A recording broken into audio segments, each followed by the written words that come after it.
Et donc l'idée, c'est pas de fuir la complexité, c'est de se dire quand elle se présente, comment est-ce que je fais pour à nouveau simplifier?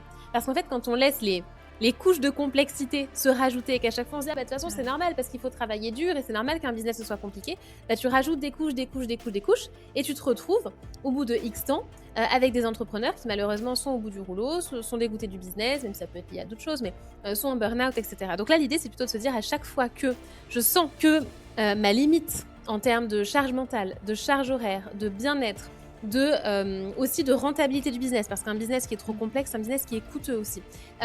Quand je sens que là, on risque d'atteindre la limite et que les choses vont plus, eh bien, je me repose à nouveau la question: «OK, où est-ce que je peux simplifier?» tu vois? Donc en fait, c'est une démarche qui est régulière, qui est récurrente, et moi, ça m'arrive et ça m'est arrivé il y a pas très longtemps, d'arriver justement, bah, là, sur la fin d'année, de me dire: «Hop, hop, là, ça devient trop complexe, donc hop, je remets le truc au clair». Je me dis: «OK, on enlève quoi?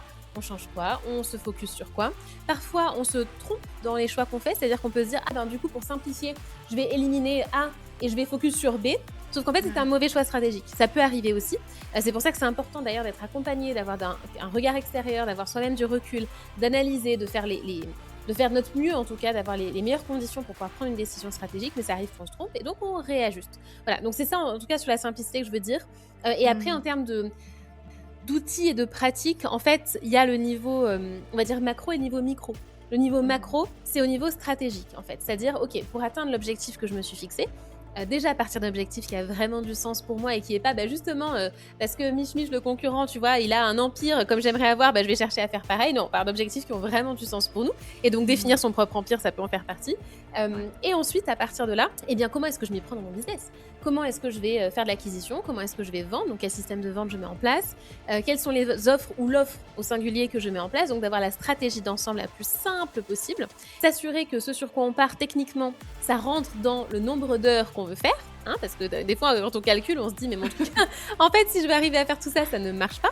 Ça Et ensuite, matchera pas. voilà, ça c'est un peu dommage quand on s'en rend compte une fois qu'on est dedans: «Ah oui, en fait, techniquement, ça pouvait pas marcher». Et ensuite, c'est au niveau micro. Micro, c'est Ouais. vraiment les micro-ajustements. Par exemple, je cherche à faire, admettons, évoluer une offre. Tu vois, moi, c'est un sujet qui est en cours en ce moment. Si je veux faire évoluer une offre, bah, en fait, je vais réfléchir au nouveau format que je prévois, surtout dans l'accompagnement. Donc, OK, ce nouveau format.